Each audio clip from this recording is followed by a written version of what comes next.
Cameraman তার মানে আমাদের প্রত্যেকের ক্ষেত্রে এটা সম্ভব, কারণ এখানে আলাদা কিছু এক্সট্রা ক্যাটাগরি লাগে না, খালি ব্যবসাটা বোঝা এবং দোকানটা পাল্টানো।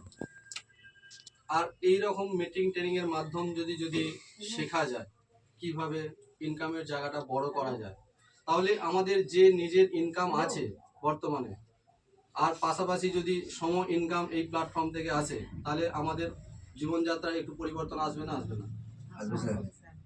দেখুন, ওইটুকু কাজ করে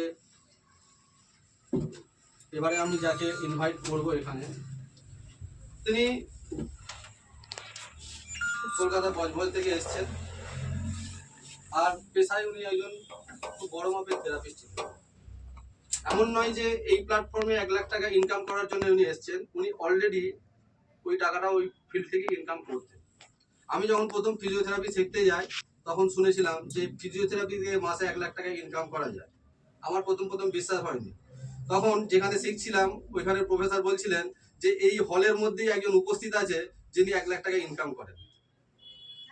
তো উনি পাশের সিটি আমাদের বসে আছেন, এবার আমরা সবাই এর ওর মুখ তাকাচ্ছি, কে সেই ভদ্রলোক যিনি 1 লক্ষ টাকা ইনকাম করেন।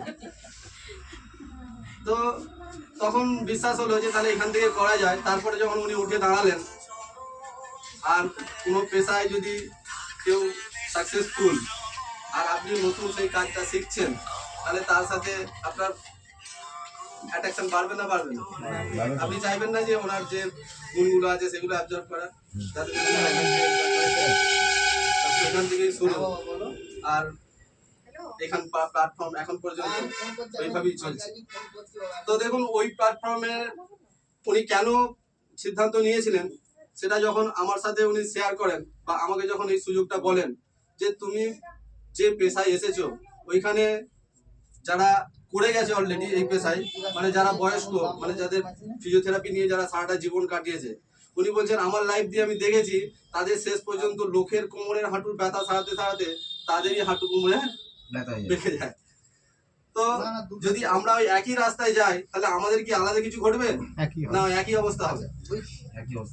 তখন এখানে যে প্যাসিভ ইনকাম করা যায় সেই ব্যাপারটা উনি আমাকে বুঝিয়েছিলেন।